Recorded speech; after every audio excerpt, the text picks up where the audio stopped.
Over now to Boria.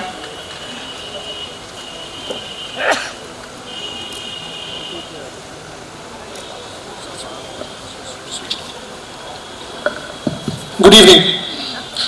First things first, I'm told by some of my volunteers that there's a bit of a security issue at the hotel. So I don't think anyone can go out at this point in time. So sorry about that announcement. There's some chaos going on outside. So please don't try and venture out. Just be here, okay? We'll have a good evening. And the reason for that is the doors will be locked. If anyone decides to go out without buying the book, then you don't go out. So, welcome. VVS Lakshman 281 and beyond. What better setting than Kolkata? If you start the book, the first chapter, it says he comes to this hotel after getting mauled 3.5 days. Sourav Ganguly leading India at a time when Indian cricket was in crisis. He comes to the hotel and he tells the receptionist, why has my roommate been changed? And who's the new roommate? Our panelist for this evening, Zahir Khan. So it couldn't have been a better panel, ladies and gentlemen. Welcome VVS Lakshman, Zahir Khan, Sourav Ganguly. All of them will be up on stage in a bit. But VVS, that innings, how many times have we spoken about it, India spoken about it, world spoken about it, Sourav spoken about it. Finally, if I keep pushing Sourav, he looks up to the heavens and say, that explains it. Does actually God explain that innings, or can you explain the innings like you've tried in the book? Okay, short, 5 over intervals, 10 over intervals, whatever. You start the book with it, so let's start the evening with it. I think, firstly, I thank each one of you for coming here and blessing me and blessing the book. Especially some of the senior cricketers who have represented country, who have represented Bengal. Thank you very much for accepting the invitation. Really obliged and really grateful. Thank you. I also looked at the heaven. There's no doubt about that during that entire innings, during that entire test match. For reasons which are elaborately mentioned in the book, I wouldn't even played the test match. I still remember after losing in 3 days in Mumbai, didn't score in both the innings, taking a decision that I'm no longer going to open. I'm going to only stick to middle order. Every inning was an important inning for me. After the Mumbai loss, I went to Shirdi because till then I was working very, very hard. There was not even one thing which would say that I was not committed to the game. But still the kind of results I was looking in my career, I was not able to establish myself in that Indian team. So I went to Shirdi, drove down from Mumbai to Shirdi, had a wonderful darshan, almost had a open conversation with Shirdi Sai Baba. And that's been the trend right from my younger days. My parents have been very, very spiritual. My grandfather has been very spiritual. We believe in the supernatural power. And then when I go to Shirdi, after Shirdi I come back to Hyderabad, go through my usual routine of practicing, getting ready for a test match against the mighty Australians. Reach Kolkata, and the first practice session, 6 minutes into my net session, I have a stiff back. Suddenly there's back spasm, I was not able to move, I had to come out of the net, and I reached the dressing room and I mentioned to Andrew that it's getting stiff. Andrew asked me not to do any more in the practice session. Come to the hotel, this very special hotel, and I've got a very, very special feeling for Taj Bengal, right? Not only from that test match, but even before.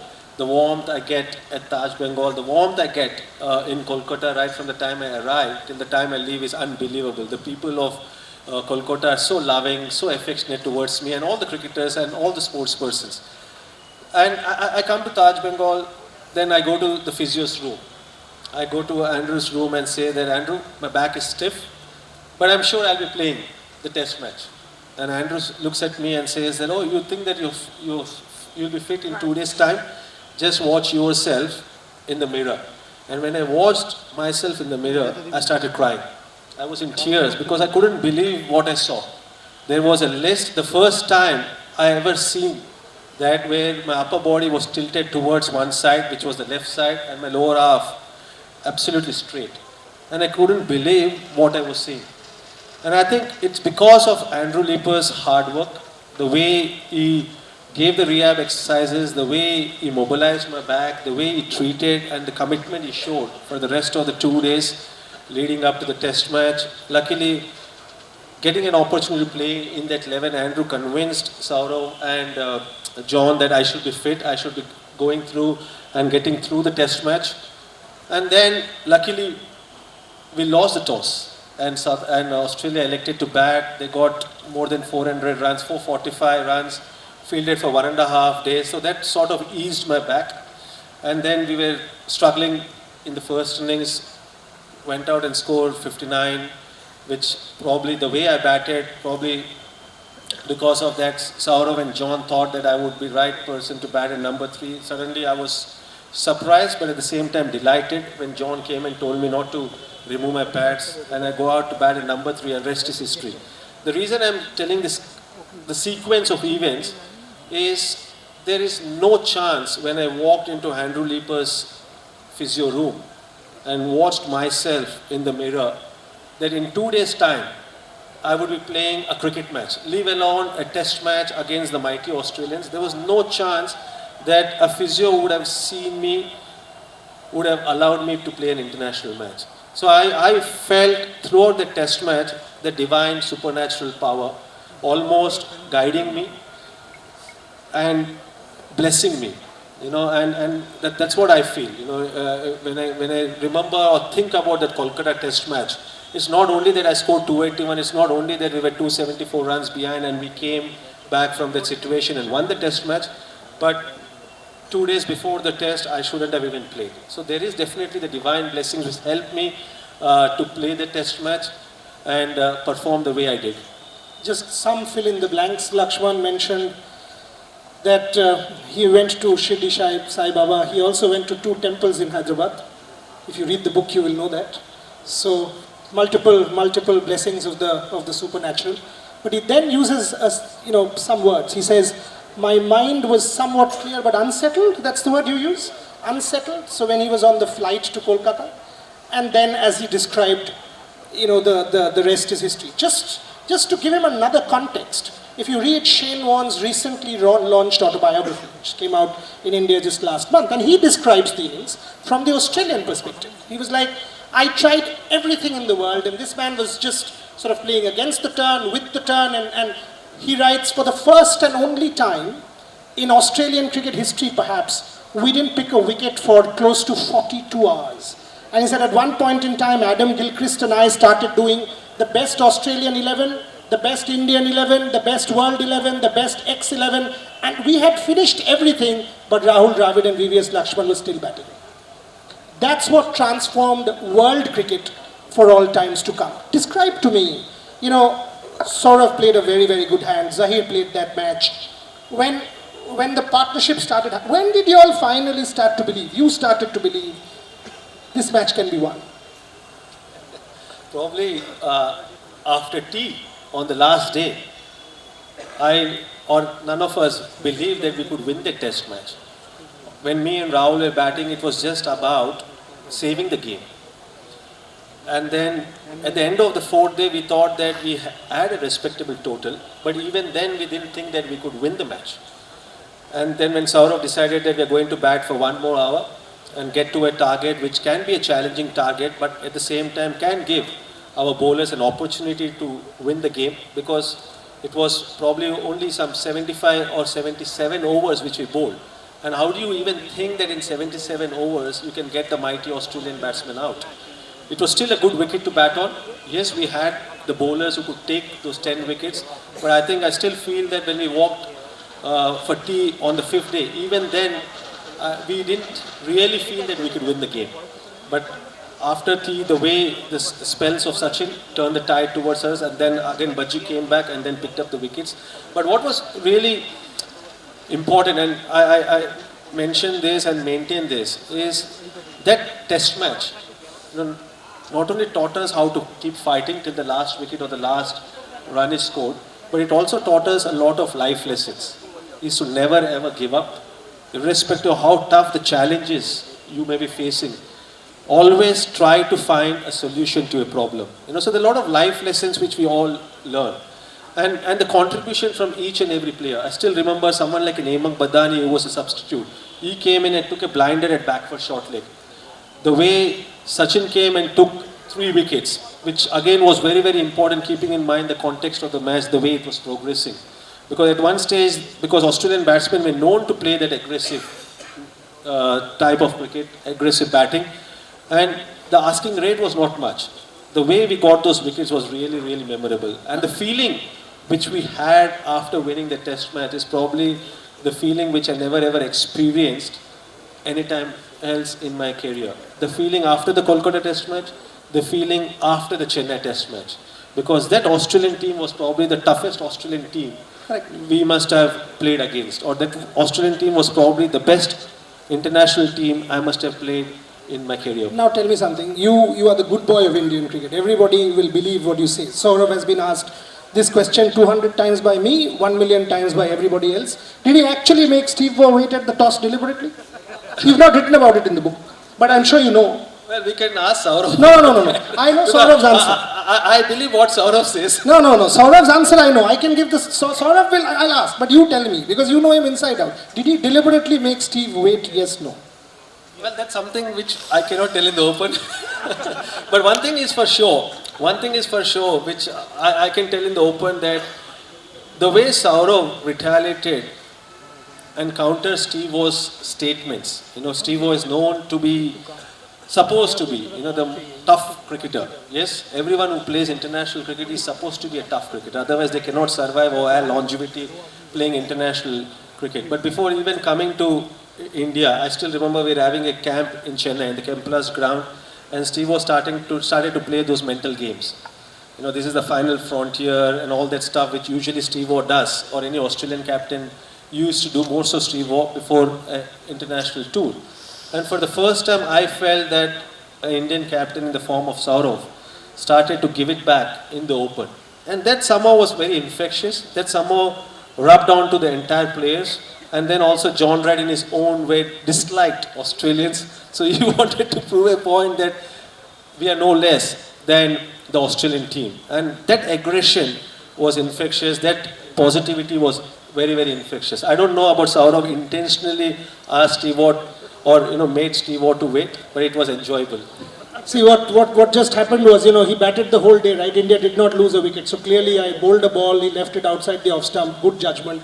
That's all I can say. I mean, I tried to probe him, but like Glenn McGrath and Jason Gillespie that morning, he left the ball without nicking it. Now tell me. See, it's always enjoyable, and that was not only during that series. Throughout our career, it was always enjoyable when we gave it back in our own way to the Australians. Why only the Australians? So when he was actually opening his shirt at NatWest, you were pulling it down. Why? Why didn't you open as well?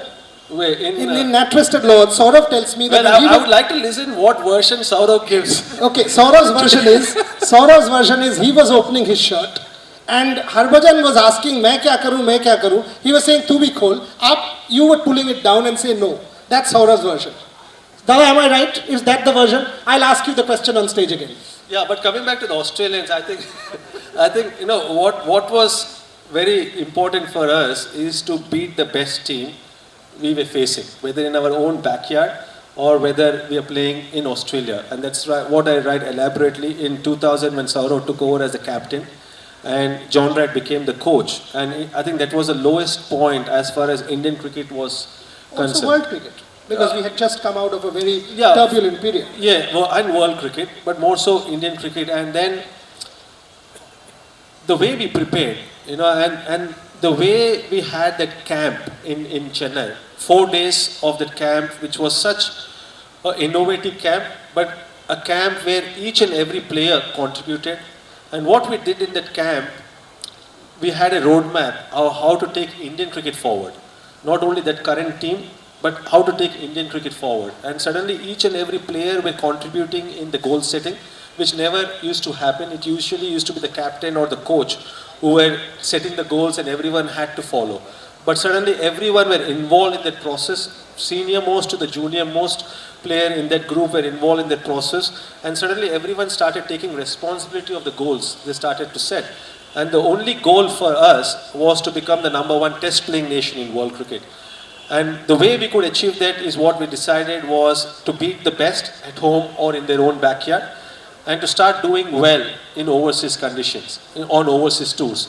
And that is why we always felt that whenever we played in Australia or we played against those mighty Australian teams, it was the Indian team during that period which was the only team which challenged that Australian team, home or away. True. So that gave us a lot of satisfaction. True. In fact, let me just take you there. And day after tomorrow, a test match starts in Perth. This is my last question with VVS before I get Zahir and Saurav on stage. Day after tomorrow, a test match starts in Perth, 2007-8. That test match. This is actually the 10th anniversary of Monkey Gate, ladies and gentlemen. And this man scored 100 in that test match and a 79 at the Wacker and resulted in an Indian win. Can you tell me, take us backstage and tell my audience, you've written about it. You've written about it, about that Perth victory and what it meant to the Indian team and all of that. But take my viewers, take my audience backstage. When you went to Perth, first you all did not go to Canberra. You all stayed in the bus for 2 hours and watched Welcome. You watched that Hindi film for 2 hours. Then you came back to the hotel. You were in favor of calling the tour off. You said we should come back home. Then the Indian team went to Perth. And again, Australia was about to unleash Sean Tate and all of that. And the rest is history. Talk about the mentality then, Perth, aftermath of Monkey Gate, doing it for Harbhajan and all of that. Yeah, I think that was again one of the most memorable test match in our careers, because everyone knew what happened in Sydney.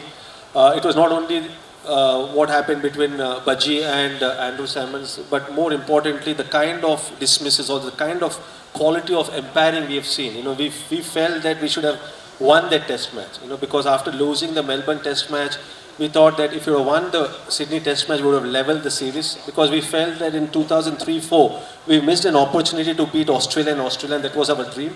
And we didn't want to lose that opportunity in 2007 and 8. And yes, we didn't go to Canberra because we all had a meeting before we all sat in the bus to go to Canberra, and everyone's opinions were asked. And my opinion was we should not continue with this tour. But luckily, I think sense prevailed. Anil really handled it well. The BCCI handled it well. And then we decided to go and play the practice game in Canberra, and then from there we reached Perth. Now, one of the strong things about that team was that we felt for each other. We felt that what happened to Baji was unfair, and we all had a purpose. Number one, to win the test match, to at least redeem the lost pride. Number two, we wanted to do it for our mate, who was banned, without a proper fair hearing. So I think that was the beauty of the team, where because one of our mate was not given justice, we wanted to play for him. And as it turned out, irrespective of whether Sean Tate played or Brett Lee played or whatever strengths that Australian team had, we as an Indian team never ever focused on the opposition's strength. We as an Indian team, we always knew that we had the strength to beat the best, and we always focused internally to give our best and play our best. And beating Australia on Perth, which was supposed to be the fastest wicket in world cricket at the time, and to beat them in their own backyard on a ground which favors Australian style of cricket was very, very memorable. I still can't forget that when Baji, after winning, Baji walking down the steps of the pavilion and with the tricolour, with the flag. I think that was one of the best moments in our career, because you have done something special for your country, and with the feeling to almost, not that you're trying to get justice to your mate, but almost with the feeling that he was not given proper fair hearing. Steve Waugh has come up quite a few times in our conversation. Steve Waugh made this comment and interestingly said, VVS Lakshman becomes Cinderella when he plays against Australia and Pumpkin against the others. Pumpkin, I don't know. Otherwise he wouldn't have won so many matches for India, but Cinderella for sure. To join modern day Cinderella